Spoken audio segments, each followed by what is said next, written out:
شک سے نجات کیسے ہوگی؟ چلے یہ بتائیں.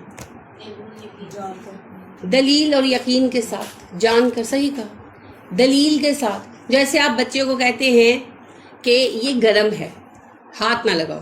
اب بچہ کیا کرتا ہے؟ ہلکی سی انگلی ٹچ کرتا ہے چینک کے ساتھ، پھر کہتا ہے اچھا ماں صحیح کہہ رہی ہے گرم، سائڈ پہ ہو جاتا. یقین وہ پانا چاہتے ہیں. یا آپ کہتے ہیں آپ کوئی کینڈی کوئی چیز پڑی ہے تو بچہ کہتا ہے میں لے لوں، آپ کہتے ہیں نہیں نہیں کھٹی ہے نہ لوں، یا مزے کی نہیں ہے، تو اس کو تسلی نہیں ہوتی، کہتا ہے اچھا امی شاید کینڈیز بچانے کے لیے کہی، تو پھر چوری چوری تھوڑا سا بائٹ کرتا ہے. پھر اس کو پتا چلتا ہے ہاں یہ تو بہت گندی ذائقے کی ہے. پھر آپ کہتے ہیں کہا تھا نا، تو کیوں کیا اس نے؟ وہ شک دور کر کے یقین پانے کے لیے. تو یقین کے لیے اصل میں ہمیں علم یقینی کی ضرورت ہوتی ہے، سالڈ علم کی. وہ یا تو تجربے سے آتا ہے یا پکی گواہی سے. اب اللہ کے معاملے میں ہم تجربہ نہیں کر سکتے، کیا کر سکتے ہیں؟ اللہ کا بیان پڑھ سکتے ہیں. تو علم یقینی کے لیے پھر کیا کرنا ہوگا؟ قرآن پڑھنا ہوگا. ان ہوا الا ذکر للعالمین، یہ تو صرف اہل عالم کے لیے یاد دہانی ہے. قرآن سے اتنا ڈرتے کیوں ہو؟ قرآن میں کون سا کوئی نکل کر تمہیں پکڑ لینے والا ہے؟ قرآن تو یاد دہانی ہے، کیونکہ اللہ نے وعدہ کیا تھا نا میں تمہارے پاس ہدایت بھیجتا رہوں گا. کیونکہ شیطان تمہیں ورغلائے گا، گمراہ کرنے کی کوششیں کرے گا، دین ضائع کروا دے گا، تو میں بار بار ریمائنڈرز بھیجوں گا، بار بار ریمائنڈرز بھیجوں گا، اور جو میرے ریمائنڈر کو مان لے گا بخشا جائے گا. آدم کو یہی کہہ کر بھیجا تھا نا، وَإِمَّا يَأْتِيَنَّكُم مِّنِّي هُدًى فَمَن تَبِعَ هُدَايَ فَلَا خَوْفٌ عَلَيْهِمْ وَلَا هُمْ يَحْزَنُونَ وَالَّذِينَ كَذَّبُوا بِآيَاتِنَا أُولَٰئِكَ أَصْحَابُ النَّارِ هُمْ فِيهَا خَالِدُونَ. تو یہ تو ریمائنڈر ہے تمہارا، اور وہ بھی فائنل، کیونکہ شیطان کو بے بس کر دیا گیا اس معاملے میں. اس ریمائنڈر کو وہ چینج نہیں کر سکتا. جتنے ریمائنڈر آئے کھو گئے نا، جتنی کتابیں آئیں، ہر قوم پر نبی آئے، ہر علاقے پہ نبی آئے، اور کئی آئے، اور ہر نبی پر کتاب آئی، اور وہ ساری کتابیں غائب ہو گئی. ایون ابراہیم علیہ السلام کی کتاب نہیں ہمارے پاس، اسماعیل علیہ السلام کا صحیفہ نہیں، موسیٰ علیہ السلام کی توریت نہیں جو 3 دفعہ اللہ نے بھیجی. موسیٰ علیہ السلام نے دی، پھر اس کے بعد عزرا نبی، عزیر علیہ السلام، انہوں نے دوبارہ لکھ کر دی، اور پھر یحییٰ اور عیسیٰ دونوں ہی لے کر آئے.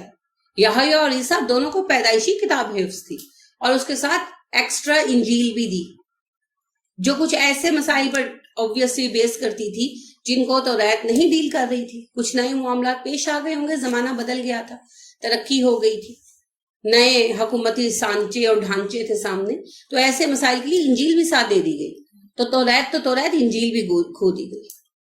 تو قرآن کو ایسی دستبرد سے اللہ نے محفوظ کر دیا، اسے چینج نہیں کیا جا سکتا. تو اس ذکر کو تو سننا ہوگا نا، اور ماننا بھی ہوگا. لہٰذا اللہ کہتے اتنا گھبراتے کیوں ہو؟ سن لو، نصیحت کی بات ہے، محض یاد دہانی ہے، مانو نہ مانو وہ بات کی بات ہے، سن تو لو. اور ہمارا مسئلہ کیا؟ ہم سنتے ہی نہیں ہیں، کیونکہ ہدایت کا پہلا قدم ہے سننا، سماع. مسئلہ یہ ہے ہم سننے سے ڈر جاتے ہیں. ہمیں لگتا ہے کہ اگلا شاید ہمیں برین واش کر لے گا اور پتہ نہیں ہم پہ کیا جادو کر دے گا. یعنی کہ ہم اتنے بے وقوف، اتنے گئے گزرے، ہمیں اپنے اوپر ہی اعتبار نہیں. وَكَأَيِّن کتنی ہی ہیں، من آیت نشانیوں میں سے، فی السماوات آسمانوں میں، والارض زمین میں، یمرون وہ گزرتے رہتے ہیں، علیہا ان پر، وہم اور وہ ہیں، انہا ان سے، معرضون منہ موڑنے والے. یمرو میم رے سے ہے، مرہ گزرنا، یمرونا وہ گزرتے ہیں، علیہا ان آیتوں پر سے، نشانیوں پر سے. زمین و آسمان کی کتنی نشانیاں ایسی ہیں جن پر یہ لوگ روزانہ گزرتے ہیں اور انہیں نظر انداز کیے رہتے ہیں. اعراض کیا ہوتا ہے؟ نظر انداز کرنا. یعنی کائنات میں کتنی نشانیاں ہیں. چلو قرآن نہیں پڑھتے، نہیں سنتے، کائنات میں غور و فکر کریں. کائنات کا سسٹم کیا چل رہا ہے، کیسے چل رہا ہے. اگر کائنات میں آپ غور و فکر کریں تو وہی اللہ کی طرف لے جانے کو کافی. تو یہ غور و فکر آپ ہر جگہ کر سکتے. شیخ سعدی بڑی پیاری بات کہتے ہیں، شیخ سعدی کہتے ہیں میں نے اللہ کو صحرا میں ایک ہری پتی دیکھ کر پہچانا. دوران ٹریولنگ انہوں نے دیکھا ہوگا کہ صحرا تھا اور وہاں ایک پودے کی ہری پتی نکلی ہوئی, تو ان کا میں نے اس سے پہچانا کہ جو رب اس صحرا میں پودے کو برقرار رکھتا ہے اور اسے نرشمنٹ رزق فراہم کرتا ہے وہی رب. کون اتنے بڑے صحرا میں ایک پودے کو کہاں یاد رکھے گا کہ یہاں اس کا بیج ہے اور یہاں اس کو پانی چاہیے. تو جس رب نے اس وسیع اور عظیم صحرا میں ایک پودے کو بھی رزق دیا بر وقت جو اس کے اگنے کا ٹائم ہے, وہ رب ہے. اور اسی پر تبصرہ کرتے ہوئے محمد یار جو ہیں کرنل محمد خان کہتے ہیں بجنگ آمد میں کہ شیخ سعدی نے تو ہری پتی دے کر پہچانا تھا, میں نے صحرا کی وسعت دے کر پہچانا. ان کی سیکنڈ ورلڈ وار میں تعیناتی ہوئی مصر میں, تو وہاں پر عظیم صحرا ہے. تو کہتے ہیں کہ صحرا میں ہمارا کانوائے گزر رہا تھا اور کئی دن گزرا اور دور دور تک کہیں کچھ بھی نہیں تھا, بس ریت صحرا. تو کہتے ہیں اس صحرا کی وسعت دیکھ کر مجھے اللہ کی عظمت کا احساس ہوا. اور اس پر پھر وہ آگے جملہ لکھتے ہیں کہ شیخ سعدی نے تو صحرا میں گھاس انہوں نے لکھا, ویسے گھاس نہیں کوئی پودا ہوگا, کیکٹس کی کوئی نسل ہوگی, تو کیکٹس کی ایک ہری پتی دیکھ کر پہچانا اللہ کریم کو. میں نے ایک بے آب و گیا صحرا کی عظمت اور وسعت دیکھ کر اللہ کریم کو پہچانا. تو کائنات بذات خود آپ دیکھیں, رات کا آنا جانا, آپ کی آنکھ, آپ کا ہاتھ, ہر چیز اللہ کے وجود پر گواہ ہے. ایک سسٹم کے تحت ہر چیز کا چلنا, یہ سب اللہ رب کریم کے ہونے کا ثبوت ہے, دلیل ہے. ہم آنکھیں بند کر کے گزار دیں تو رہ رہا. آپ کو پتا ہے نبی صلی اللہ علیہ وسلم جب تہجد کے لیے اٹھتے تھے تو کون سی آیتیں پڑھا کرتے تھے؟ رات کو تہجد کے لیے جب اٹھتے تھے تو کون سی آیتیں پڑھتے تھے؟ سورت بتا دیں. آل عمران کی آخری آیتیں 11. جی, زمین و آسمان کی پیدائش میں, رات دن کے آنے جانے میں نشانیاں ہیں. آپ صلی اللہ علیہ وسلم کی آیتیں پڑھتے تھے اور آپ کہتے تھے کہ جو ان آیات سے محروم رہا وہ سخت محروم شخص ہے. تو کن معنوں میں محروم ہے؟ غور و فکر نہ کرنے کے معنی. آپ صلی اللہ علیہ وسلم ان آیات کو بڑی اہمیت دیتے تھے, اور آپ نے کہا جس نے ان آیات سے کچھ نہیں پایا, ایک روایت کے الفاظ یوں ہیں, وہ بہت محروم ہے. تو کیا پایا جاتا ہے ان آیتوں میں؟ آفاق کی نشانیاں. تو ہر چیز خود گواہی دیتی ہے اللہ کے وجود. تو اللہ کہتے قرآن کو نظر انداز نہیں کرتے. کائنات جو میرے ہونے کی نشانیوں سے بھری پڑی ہے, یہ اس سے بھی انکار کرتے. میں تو کہتی ہوں کائنات بھی بات کی بات ہے, ہمارا اپنا جسم دیکھیے کیسے پیر بیلنس کرتے ہیں. حیرت کی بات نہیں. اور یہ زبان, مجھے تو اسی پر حیرت ہوتی ہے. گوشت کا ایک لوتھڑا ہے نا, کسی جانور کے منہ میں یہ آواز نہیں دیتا, یعنی الفاظ نہیں دیتا.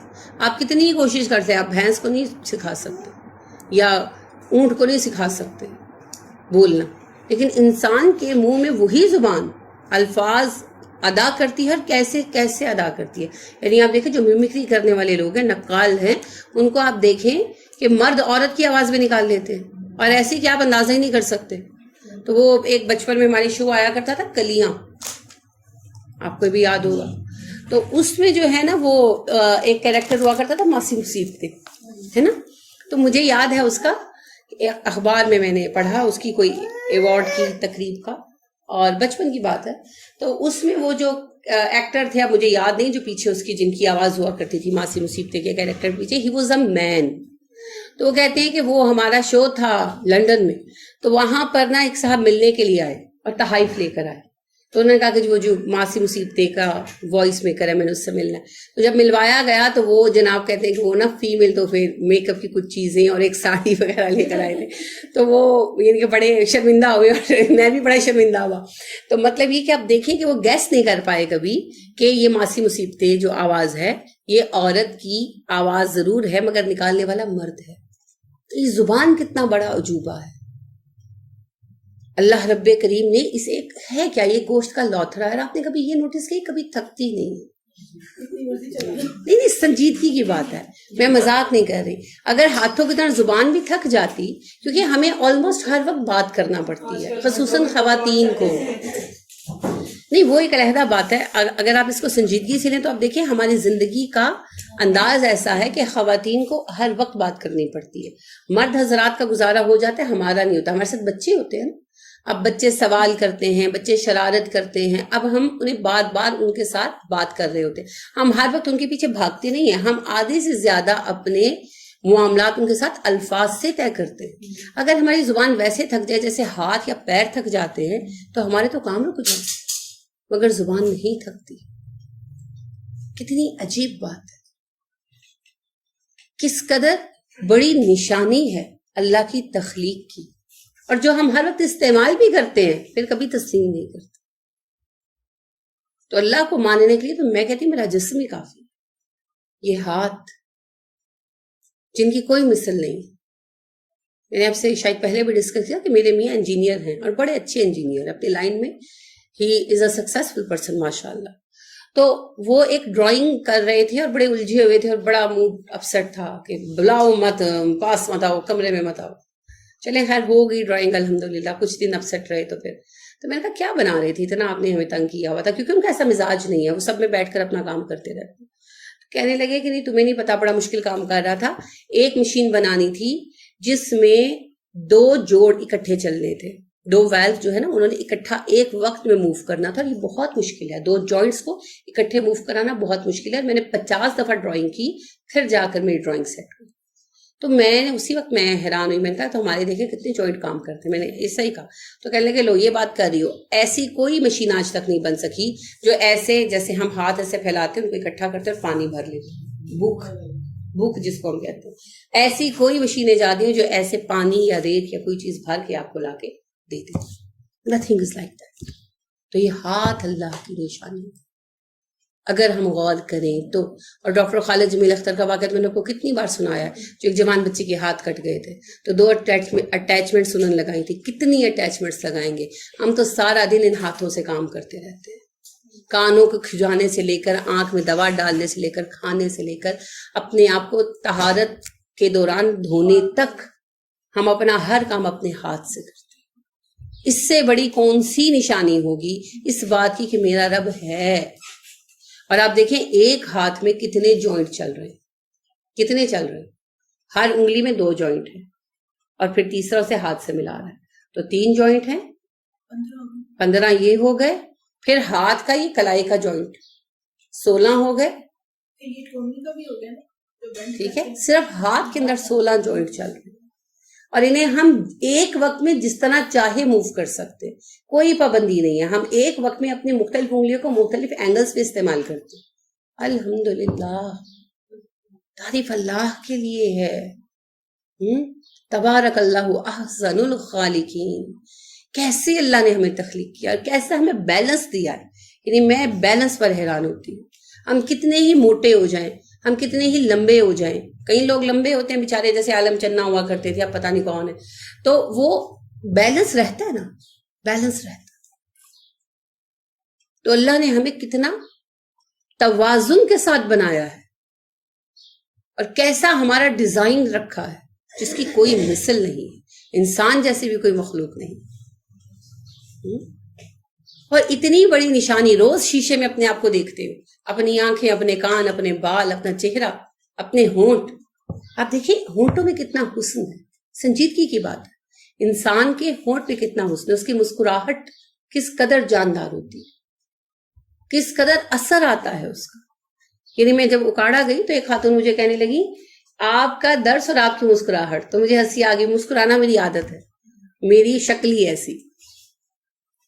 تو وہ جو ہے مسکراہٹ بھی اثر کرتی ہے اور یہ حقیقت ہے. لہٰذا آپ سڑے ہوئے لوگوں کو پسند نہیں کرتے. نبی اکرم صلی اللہ علیہ وسلم کا چہرہ بھی متبسم تھا, کوئی دیکھتا تو سمجھتا آپ مسکرا رہے. آپ دیکھیے مسکراہٹ بھی دلوں پر اثر کرتی ہے, یہ ہونٹوں کا حسن ہے نا. تو کس قدر حسین آپ کا سب کا چہرہ ہے. اللہ نے ہر کسی کے نقش و نگار بہترین بنائے ہیں. اور روز اپنے چہرے کو دیکھتے ہیں تو کیسے اپنے آپ کو دیکھنے کے بعد اپنے بنانے والے سے انکاری ہو سکتے. اتنی بڑی دلیلیں دیکھنے کے بعد اور اپنا بچہ اپنی گود میں پکڑ کر کیسے آپ انکار کر سکتے ہیں اللہ جس نے اس کا ایک ایک جوڑ بنایا ہے. یعنی حیرت کی بات ہے کیسی میکنگ ہے اس رب کی. اتنا چھوٹا مائکرو لیول پر اللہ ایک ایک جوڑ سیٹ کر دیتا ہے بچے کا. یعنی واقعتاً سبحان اللہ ہی کے سوا کوئی لفظ نہیں ملتا. فللہ الحمد. تو بچہ جو ہاتھ میں آتا ہے اس کو دیکھنے کے بعد اس کے بنانے والے کا انکار کیسے کر سکتے ہیں آپ؟ بچے کے دانت نکلنا کیسے ایک ایک دانت نکلتا ہے اور کیسے اپنی جگہ پر فٹ ہوتا ہے پورا سانچہ ڈھلا ہوا. سبحان اللہ. یہ اللہ کا ہی کام ہے. دیکھو اس نے کتنا پلان رکھا ہے ہمارے لیے کتنی فکر کی ہماری. اگر بچے کے منہ میں دانت ہو گئے وہ تو ماں کو کاٹ کھائے گا اس نے فیڈ کرانا ہے کوئی بات نہیں. جب بچہ فیڈ چھوڑنے پر آئے گا تب دانت نکلیں گے تاکہ ماں کو بھی تکلیف نہ ہو. اتنا محبوب رب ہے ہمارا اتنا شفیق ہے وہ ہم پر. اگر وہ ہمارے لیے انتظام نہ کرتا تب بھی تو فیڈ کرانا پڑتا بچوں کو. کیا کرتے. اور بچے پر بھی شفقت رکھی چھوٹا ہے ابھی یہ کھانے نہیں کھا سکتا ورنہ مائیں وہی کرتی نا آگے رکھ دیتی کھانا کھا کھانا کھا. چھوٹے بچے کو کھلانا کتنا مشکل بات ہے. اور آپ دیکھیں دودھ پلانے کے بعد بھی اس کو آپ کو ڈکار دلانا پڑتا ہے اس کا کھانا نیچے لے جانا پڑتا ہے. اور اگر ایسا نہ کیا جائے اور ڈاکٹرز باقاعدہ بتاتی ہیں جب بچہ پیدا ہو تو باقاعدہ بتاتی ہیں کہ کندھے سے لگا کر اسے آپ ڈکار دلوائیں. اگر ایسا نہیں کریں گے تو دودھ سانس کی نالی میں چلا جاتا ہے اور کئی حادثے ہو چکے ہیں. یعنی ڈاکٹر حالانکہ ہم احتیاط کرتے ہیں الحمدللہ لیکن اس کے باوجود ہماری جو ڈاکٹر ہیں جب میری پوتی ہوئی امامہ مریم تو انہوں نے کہا کہ نہیں آپ نے بالکل اس بارے میں بے پرواہی نہیں کرنی. اس نے ایک آدھ گھونٹ دودھ پیا نا اور نکال دیا فیڈر. جو پاس بیٹھی خاتون تھی انہوں نے نہیں اٹھایا عزیزہ تھی تو وہ ڈاکٹر نے فوراً منع کیا. تو انہوں نے کہا اس نے ایک آدھ گھونٹ لیا. اس نے کہا چاہے آدھا گھونٹ پی لیا ہو سانس کی نالی میں چلے جانے سے بہت سارے حادثے ہم ہوتے دیکھ چکے ہیں. آپ بے احتیاطی مت کریں. تو آپ دیکھیں اگر اللہ دانت اگا دیتا تو پھر مائیں دودھ نہ پلا سکتی. جیسے بچوں کے دانت آتے تو کیا کرتے ہیں وہ نا جو ہوتے ہیں نا نپل فیڈر کے کاٹ دیتے ہیں اور مائیں پٹتی رہتی کتنے نپل خرید کر لائیں کتنے نپل خرید کر لائیں تو نہ پلا سکتی نا دودھ. پرسنل فیڈ بھی بہت مشکل ہو جاتی اور فیڈر بھی نہ پلائے جا سکتے. پھر کھانا کھلاتی تو پھر کھانا نیچے کیسے جاتا کیونکہ کھانا ہضم ہونے میں تو بڑا وقت لگتا ہے. دودھ تو چلا جاتا ہے آسانی سے 1-2 منٹوں میں ڈکار آ جاتا. تو اللہ نے بچے پر بھی شفقت رکھی. یہ بیٹھ نہیں سکتا کھانا اندر نہیں جا سکتا اس کے فوری تو دودھ پر رہے تاکہ اندر چلا جائے. اور ماں پر بھی شفقت رکھی کہ اس کو بھی مصیبت نہ پڑے. وہ کیسے پلائے گی اگر دانت ہوں گے منہ. تو کتنا پلان کیا اس رب نے. اس پلاننگ کو دیکھ کر کیوں سمجھ نہیں آتی کیونکہ پلانر بھی پیچھے بیٹھا ہوا ہے. حادثاتی کام ایسے تھوڑے ہوتے. اتنا پرفیکٹ پلان تو کسی نے بنایا ہے. وہی بنانے والا رب ہے جسے ماں کی بھی فکر ہے بچے کی بھی فکر ہے. وہی رب ہے. کوئی تو ہے جو نظام ہستی چلا رہا ہے وہی خدا ہے. دکھائی بھی جو نہ دے نظر بھی جو آ رہا ہے وہی خدا ہے. تلاش اس کو نہ کر بتوں میں وہ ہے بدلتی ہوئی رتوں میں. جو دن کو رات اور رات کو دن بنا رہا ہے وہی خدا ہے. کسی کو سوچوں نے کب سراہا وہی ہوا جو خدا نے چاہا. جو اختیار بشر پہ پہرے بٹھا رہا ہے وہی خدا ہے. تو نظام ہستی خود دلیل ہے اللہ کے ہونے کی. وما نہیں یؤمنو وہ ایمان لاتے اکثرہم ان کی اکثریت باللہ اللہ پر الا مگر وہم اور وہ مشرکون شرک کرتے ہیں. ان کی اکثریت اللہ پر ایمان نہیں لاتی اور وہ شرک کرتے ہیں خوشی خوشی. کیوں؟ اس راہ پہ مزے ملتے ہیں نا. بابا جی کی نظر چڑھا دو تو جو چاہے کرو. رند کے رند رہے ہاتھ سے جنت نہ گئی. بس یہ اس سلسلے میں بیعت ہو جاؤ تو جنت پکی. لیکن اسلام تو نہیں مانتا. اسلام تو کہتا ہے اسلام لے آئے ہو تو بس کھڑے ہو جاؤ. نماز بھی پڑھنی ہے کبیرہ گناہوں سے بھی بچنا ہے. نبی صلی اللہ علیہ وسلم نے کہا نا ایک نماز دوسری نماز تک گناہوں کا کفارہ ہے بشرطے کہ کبیرہ گناہ نہ کرو. معاذ بن جبل رضی اللہ عنہ نے کہا اللہ کے نبی صلی اللہ علیہ وسلم میں جنت میں جانا چاہتا ہوں. آپ نے کہا معاذ آپ نے بہت بڑا سوال کیا. یہ مشکل کام ہے سوائے اس کے جس کے لیے اللہ آسان کر دے. تو سنیے 5 نمازیں ادا کریں رمضان کے روزے رکھیں زکوٰۃ دیں حج کریں اگر ممکن ہو تو اور کبھی کوئی کبیرہ گناہ نہ کریں تو انشاءاللہ آپ جنت میں چلے جائیں گے.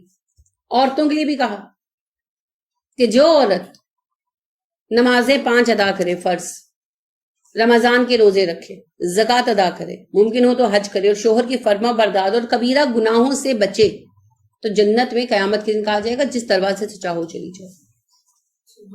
حج کے موقع پر بھی کہا کہ لوگوں تم میں سے جو 5 وقت کی نماز پابندی سے ادا کرے اور رمضان کے روزے رکھے اور زکوٰۃ ادا کرے اور ممکن ہو تو حج کرے اور کبیرہ گناہوں سے اجتناب کرے تو اللہ اسے قیامت کے روز جنت میں داخل فرمائیں گے. لیکن ہر ایک میں شرط کیا آ رہی ہے؟ کبیرہ گناہ نہیں کرنا، کبیرہ گناہ نہیں کرنا. اب آپ دیکھیں کہ ہماری زندگی میں کہاں کہاں کبیرہ گناہ ساتھ لپٹے ہوئے ہیں، رزق حرام، رشوت وغیرہ کی شکل میں، سود کی شکل میں، ٹی وی دیکھنے کی شکل میں زنا اور یہ سب چیزیں. تو ان سب سے بچے بغیر جنت میں نہیں جایا جا سکتا. تو اسلام تو فوری کام مانگتا ہے نا. لیکن بابے کہتے ہیں خیر ہے کوئی بات نہیں، تم بیعت ہو گے تمہیں جنت میں ہم لے کر جائیں گے، ہمارا ٹھیکہ ہے. لہٰذا وہ شرک مزیدار لگتا ہے. یہ بابا جی بیٹا دے دیں گے، وہ بابا جی رزق دے دیں گے، وہ بابا جی قسمت کھول دیں گے. تو اس لیے شرک کی طرف دل جھکتے ہیں اور اللہ کی طرف آتے ہیں تو ایک اللہ ایک میں، جو اس کا فیصلہ ہے مجھے ماننا ہی پڑے گا. اگر کسی چیز پر میرے رب نے نہیں کر دی ہے، مجھے پتا نہیں، یہ تو اللہ کو پتا ہے، لیکن میری وہ دعا قبول نہیں ہو رہی، تو اب اور کوئی بابا نہیں جس کے پاس میں چلی جاؤں، اسی کے پاس بیٹھ کر التجا کر سکتی ہوں. قبول کر لے تو کر لے، نہ کر لے تو وہ مالک، میرا کوئی زور نہیں. یہ بڑی مشکل بات لگتی ہے، بہت مشکل بات لگتی ہے، کیونکہ خواہش پھر آ جاتی ہے نا، خواہش چھوڑنی پڑتی ہے. میں اپنے رب کی رضا میں راضی ہوں، رضیت باللہ ربا، میں راضی ہوں، میرے رب نے جو دے دیا الحمدللہ، جو نہیں دیا ثم الحمدللہ. اب یہ تو بڑی مشکل بات ہے. کوئی تو سائیڈ ہونی چاہیے جہاں سے جا کر لے لوں. اس وجہ سے شرک کی طرف جھکتے، پھر خواہش آ کر جھکا دیتے. مجھے بیٹا چاہیے، اللہ نہیں دے رہا، میں بابے سے جا کر لے لوں. نہیں دے سکتا بابا، بابا دے سکتا تو خود دکان لگا کے بیٹھا ہوا ہوتا، اپنا گھر بنا لیتا، اپنے آپ کو عیش میں رکھتا. روز اتنے لوگوں کی باتیں سنتا، اتنے لوگوں کے قصے سنتا. کوئی کسی کو کچھ نہیں دے سکتا. اللہم لا مانع لما اعطیت ولا معطی لما منعت. کوئی کسی کو کچھ نہیں دے سکتا. اسی نے دینا ہے، اسی کا گرانٹیڈ ہے جو مل رہا ہے. اور اگر اس نے نہیں دینا تو کوئی نہیں دے سکتا، دے ہی نہیں سکتا. اگر کوئی کسی کو کچھ دے سکتا نا تو نبی صلی اللہ علیہ وسلم ام عائشہ کے لیے ایک بچہ کا سلسلہ ضرور جوڑ دیتے. لیکن کوئی کسی کو نہیں دے سکتا. جو لکھا جا چکا ہے وہی ہوگا. اللہ کے انتخاب ہے. اب دیکھیے اما عائشہ محروم رہی، اولاد نہیں ہوئی، اولاد کے سلسلے میں. اور ماریہ قبطیہ، ان کے ہاں بیٹا ہوا. یعنی نبی صلی اللہ علیہ وسلم کی اما خدیجہ کے علاوہ صرف ایک ہی اولاد ماریہ قبطیہ سے ہوئی. اللہ کو پتا ہے کس کو کیا مقام ملنا ہے، کیا نہیں ملنا، کس کو کیا درجہ ملنا ہے، کیا نہیں ملنا، کس کے نصیب میں کون سی سعادت ہے. سعادتوں کی شکلیں ہیں نا یہ ساری، کس کو کون سی سعادت ملنی ہے، کون سی نہیں ملنی. سب ایک کو تو نہیں مل جانی. اب دیکھیں حضرت سارہ کی کتنی خدمات تھیں، اور قبول اسلام اور ظاہر اسلام میں سبقت اور ہجرت، اور ابراہیم علیہ السلام کا ہر حال میں ساتھ دینا. مگر اسماعیل کی ماں ہونا اما ہاجر کا نصیب تھا. اللہ نے سب کے لیے درجے رکھے ہوئے. کسی کے لیے کوئی راستہ ہے، کسی کے لیے کوئی راستہ ہے. تو ایک ہی راستے پر سب کو تو کھڑا نہیں کر دیا جائے گا، ایک مقام پر سب کو تو مجتمع نہیں کیا جائے گا.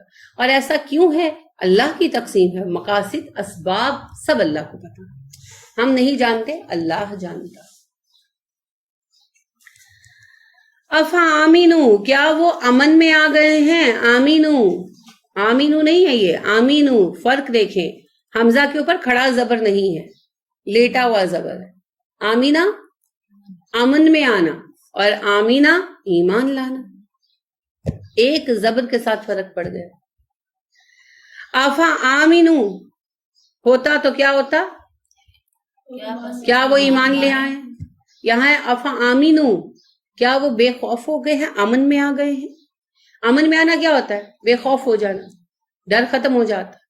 ان کے تاتیہم، آئے ان کے پاس، غاشیتن ڈھانپ لینے والا. غشی سے ہے، غین شین، یہ غشی کیا ہوتا ہے؟ بے ہوش ہو جانا. تو غشی کیا کرتی ہے؟ حواس کو ڈھانپ لیتی. من عذاب اللہ، اللہ کے عذاب سے، او یا تاتیہم، ان کے پاس آئے، الساعۃ، گھڑی، قیامت کی، بغتتاً، اچانک. ساعت ایسے کسی بھی گھڑی کو کہتے ہیں، الساعۃ قیامت کے لیے استعمال ہوتا ہے. قیامت کی گھڑی بغتتاً، اچانک، وہم، اور وہ، لا یشعرون، اس کا شعور بھی نہ رکھتے ہوں. کیا انہیں کوئی امن نامہ جاری کر دیا گیا ہے اس بات سے کہ ان پر اللہ کا عذاب آ جائے جو انہیں ڈھانپ لے، یا ان پر اچانک قیامت آن پڑے اور انہیں اس کی اطلاع بھی نہ ہو، خبر بھی نہ ہو؟ انہیں اللہ کہتے ہیں کیا سوچ کر بیٹھے ہوئے، ہم ایمان لے آئیں گے، ہم ہدایت قبول کر لیں گے، ہم نماز پڑھ لیں گے. جیسے ہمارا ایٹیٹیوڈ ہے، ہاں پڑھ لیں گے نماز، نہیں کل سے شروع کروں گا. تو اللہ کہتے ہیں کس طرح یہ بے خوف ہو سکتے ہیں اس بات سے کہ میرا عذاب ان پر آ جائے اور یہ اس عذاب کی وجہ سے ختم ہو جائے، یا قیامت آ جائے اور مہلت ختم ہو جائے. تو کل کا انتظار کس بنیاد پر ہے؟ کس چیز نے آپ کو اس بات کی ضمانت دی کہ کل آنی ہے؟ آج کس چیز سے بے خوف ہو کر بیٹھے ہوئے؟ دلیری کیوں ہے؟ کیا انہیں اللہ سے کوئی بچانے والا ہے؟ کیا سوچ رہے ہیں؟ کیا لگتا ہے؟ کل کہہ دیجیے، ہذہ، یہ سبیلی، میرا راستہ ہے، ادعو، میں بلاتا ہوں، اللہ، اللہ کی طرف. آپ ان سے کہہ دیجئے میرا راستہ تو یہی ہے کہ میں تمہیں اللہ کی طرف بلاتا ہوں، اپنی طرف نہیں بلاتا. ٹھیک ہے؟ یعنی اپنی بندگی کی طرف نہیں بلاتا، بندگی اللہ کی، اور اللہ کی بندگی کا طریقہ نبی صلی اللہ علیہ وسلم کی سنت میں ہے. تو پیروی آپ کی ہوگی اور راستہ اللہ کا ہے. جو اللہ نے بتایا آپ نے وہی کیا. تو کہو میرا راستہ تو یہی ہے، میں تمہیں اللہ کی طرف دعوت دیتا ہوں، علی بصیرت، دلیل کے ساتھ، بے صادر بصر، اس سے ایک تو بصارہ بنتا ہے نظر، اور ایک بصیرہ بنتا ہے دل کی روشنی. تو میں تمہیں اس دلیل کے ساتھ جو دل کو قائل کر لے بلا رہا ہوں. انا، میں، ومن التابعین، اور وہ بھی جو میرا پیروکار ہے. ہم ایک دلیل پر کھڑے ہیں، ہم بصیرت پر قائم ہیں، میں بھی اور میرے پیروکار بھی. بصیرت کیا ہے؟ دل کا بینا ہونا، دل کا دیکھنا. اور دل کو دکھاتا کون ہے؟ علم، قرآن. نبی صلی اللہ علیہ وسلم نے کہا آنکھیں ہی اندھی نہیں ہوتی، دل بھی اندھے ہوتے ہیں. آیت بھی ہے قرآن کی، صرف آنکھیں اندھے نہیں ہوتی بلکہ تام القلوب، دل اندھے ہوتے ہیں، فی صدورہم، سینوں کے اندر. تو دل بینا بڑی اہم چیز ہے. عقل کو آستان سے دور نہیں، اس کی تقدیر میں حضور نہیں. دل بینا بھی کر خدا سے طلب، آنکھ کا نور دل کا نور نہیں. بڑی خوبصورت غزل ہے اقبال کی. ابھی وقت ملا کرے اقبال کو بھی پڑھا کرے. صحیح بات ہے، زبان ہے نا آپ کی. عقل کو آستان سے دور نہیں، اس کی تقدیر میں حضور نہیں. عقل اللہ تک رسائی نہیں کر سکتی 100%. وہی پھر ایک مقام پر آ جاتی ہے نا. آپ دیکھیں جیسے نبی صلی اللہ علیہ وسلم نے عقل سے یہ تو جان لیا تھا کہ اللہ ان بتوں میں نہیں ہے، اللہ ایک ہے جس نے اس کائنات کو بنایا، مگر وہ کون ہے، کیا ہے، کیسا ہے، ہم سے کیا چاہتا ہے. یہاں آ کر عقل ہار گئی. یہاں پھر وحی نے کام کیا. ابراہیم علیہ السلام کے معاملے میں بھی یہی ہوا. ملکوت السماوات والارض نے ایک حد تک بتا دیا، اب اس کے بعد آگے کرنا کیا ہے، ریکوائرڈ کیا ہے، میرا رب کون ہے، وہ مجھ سے کیا چاہتا ہے، میرا مقصد تخلیق کیا ہے، یہ پھر سب وحی پر آ کے رک جاتا. تو عقل کو آستان سے دور نہیں، اس کی تقدیر میں حضور نہیں. دل بینا بھی کر خدا سے طلب، آنکھ کا نور دل کا نور نہیں. تو بصیرت دل کی بینائی ہے. ٹھیک ہے.